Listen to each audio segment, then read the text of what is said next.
नमस्कार दोस्तों, मैं बारिश चंद्रशेखर हाजिर हूं मैथ के नए सवाल के साथ। आज का जो सवाल है समय और कार्य से संबंधित सवाल है। समय और कार्य से संबंधित सवालों की हमारी श्रृंखला चल रही है, उसी में नेक्स्ट सवाल है। यदि आपने उन सवालों को पहले नहीं देखा है तो उन्हें जाके देखिए, समझिए, जिससे कि ये सवाल आपको अच्छे से समझ आ सके। तो आज का सवाल है, ए तथा बी मिलकर एक कार्य को 8 दिन में समाप्त कर सकते हैं, जबकि बी तथा सी इसे 12 दिन में और सी तथा ए इसे 15 दिन में समाप्त कर सकते हैं। सी अकेला इसे कितने दिन में समाप्त करेगा? तो सबसे पहले हम ए बी सी तीनों का कार्य जो है, ए बी सी यदि तीनों मिलकर कार्य करते हैं तो एक दिन का कार्य कितना होगा वो निकालेंगे।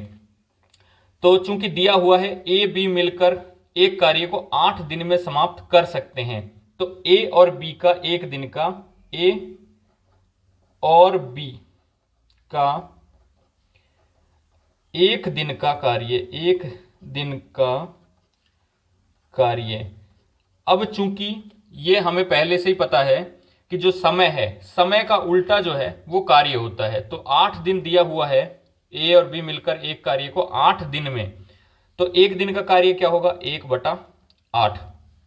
ऐसे ही बी प्लस सी यानी दोनों का एक दिन का कार्य कितना होगा? इनका कार्य होगा, यहां पे 12 दिन में पूरा करते हैं तो 1/12। और C प्लस ए यानी दोनों मिलकर कार्य करते हैं तो कितना होगा कार्य? वो होगा 1/15, चूंकि ये 15 दिन में समाप्त करते हैं। तो अब हम करते हैं कि A प्लस B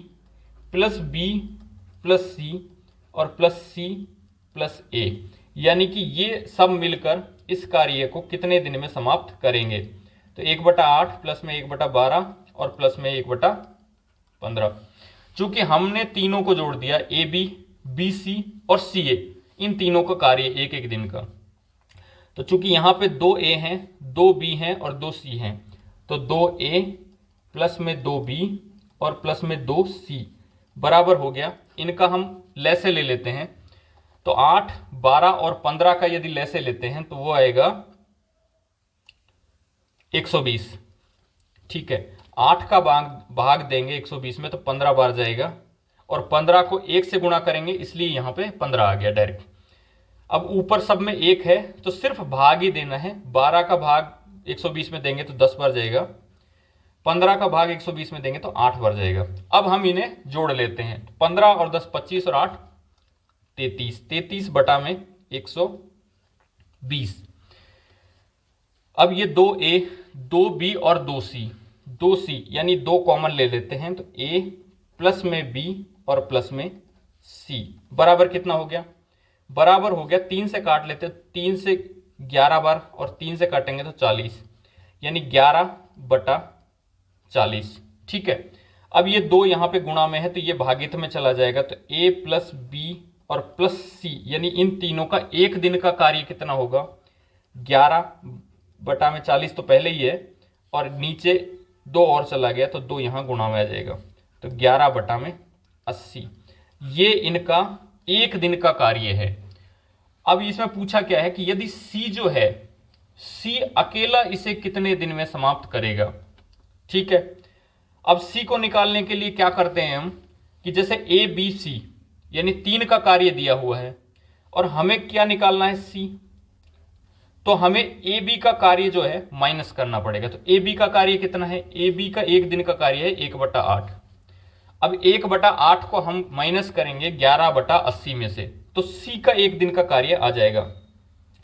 तो सी का एक दिन का कार्य बराबर कितना होगा? 11/80 माइनस का 1/8, क्योंकि तीनों के काम में से, ए बी सी के काम में से यदि मैं ए बी के काम को घटा देता हूं तो काम सी का आ जाएगा। 80 और 8 यदि इनका हम लैसे लेंगे तो 80 आ जाएगा। अब 80 का भाग 80 में देंगे, एक बार जाएगा, एक को गुणा 11 से करेंगे तो 11 आएगा।